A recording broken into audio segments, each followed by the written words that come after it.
O que nós vamos falar hoje? Principalmente dessa data que inicia hoje é o 1º de janeiro. Então nós fazemos sempre o quê? Nós queremos fazer um planejamento para o ano novo. Nós queremos pensar nesse novo ano que se inicia. Mas quando nós falamos em planejamento, nós temos uma coisa muito importante, que é o quê? É fazer uma análise das nossas ações. E é disso que nós vamos falar hoje. Meu nome é Poliana Albiero, eu sou uma feng-shuista, especialista em planejamento e dona de casa, assim como vocês. Quando nós pensamos em aplicar técnicas de feng shui na nossa casa, nós não vamos simplesmente aplicando as coisas, nós temos que fazer toda uma análise do que deve ser feito. E eu coloco isso muito claro dentro dos meus vídeos, sempre coloquei que nós vivemos o feng shui. Não é só aplicar técnicas de feng shui, nós vivemos esta filosofia na nossa vida, tá? E eu sempre coloco que para a gente colocar as técnicas de feng shui, nós devemos ter um planejamento, nós temos que planejar as nossas ações. Como o ano acabou, né? Já iniciamos um novo ano, hoje é um dia muito bom para o quê? Para nós fazermos uma análise daquilo que foi feito. Então eu tenho que analisar aquilo que eu apliquei, das técnicas de feng shui que eu apliquei na minha casa, se deram certo ou não. Então essa análise é muito importante. Eu analiso aquilo que eu apliquei. O que eu fiz dentro da minha casa que deu certo e o que eu fiz e que não deu certo. Por quê? Porque nenhuma casa é igual a outra. A energia que está dentro da nossa casa é diferente uma das outras, mesmo sendo que casas ou apartamentos idênticos, tá? E a gente mora em apartamentos, todos eles têm a mesma planta baixa, tá? Mas a energia de cada local é diferente uma da outra. Por isso que às vezes seguir as técnicas e achar que vai ter resultado igual, não vai ter resultado igual. Então, gente, hoje é um dia muito propício para a gente fazer o quê? Uma análise antes de eu fazer um novo planejamento.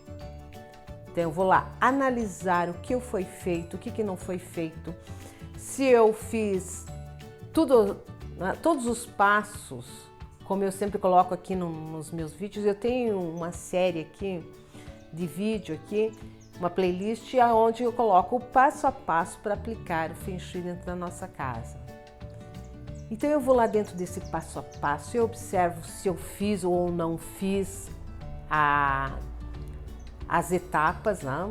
E o que ainda falta ser feito e quais foram as mudanças, se houve ou não houve mudanças, gente. Porque é importante eu observar como que era antes. Antes, na minha casa, lá, vamos dar uma ideia, na minha casa tinha muita discussão, as pessoas quase não se entendiam. Eu fiz mudanças lá dentro de algumas áreas do baguá, né, ou em certos guás. Quando eu ativei esses guás para ter um pouquinho mais de paz na minha casa, houve mudança ou não houve mudança? É disso que nós temos que pensar, gente, fazer esta análise. Por quê? Porque de nada adianta eu repetir a técnica de feng shui e não ter resultado. Não adianta eu lá colocar lá, vou lá na área dos relacionamentos, coloco tudo em pares para ter um bom relacionamento na minha casa e não houve isso. E em outros setores também eu posso falar sobre os relacionamentos, eu posso falar sobre a prosperidade, sobre a união da família e todos os setores, todos os guás dentro das 9 áreas dentro da minha casa, se o que eu fiz ali houve ou não houve resultados. Então, o que é a ideia desse vídeo? É você analisar. Analise, gente. Pense um pouquinho se houve mudanças. E também não queira que as mudanças sejam drásticas, porque quando nós estamos falando em energia, e que nós estamos falando em esse equilíbrio, as coisas não são tão rápidas como alguns colocam por aí, né? Troque de lugar isso e a tua vida vai prosperar. Troque de lugar a cadeira e a tua vida vai prosperar. Não, é assim. Quer dizer, coloque um objeto lá e na tua vida vai prosperar. Lembre, é todo os cantos da casa que tem que estar em equilíbrio para termos o equilíbrio das energias. Eu espero estar contribuindo com vocês essa questão de técnicas de Feng Shui, que a gente precisa ter o quê? Um equilíbrio entre elas. Quer dizer, não adianta eu só fazer num cantinho, eu tenho que ter o todo em equilíbrio para a gente ter o quê? Resultado. Então, hoje é um bom dia para fazer o quê? Fazer análise. Analisar o que foi feito e ver se houve ou não houve um resultado positivo. E eu vou fazer um convite. Um convite para você, dona de casa, assim como eu, tá? Esse canal aqui para nós trocarmos ideias sobre Feng Shui, sobre planejamento, sobre organização. Se inscreva aqui. E se você gostou do seu vídeo, deixe seu like e meu muito obrigada.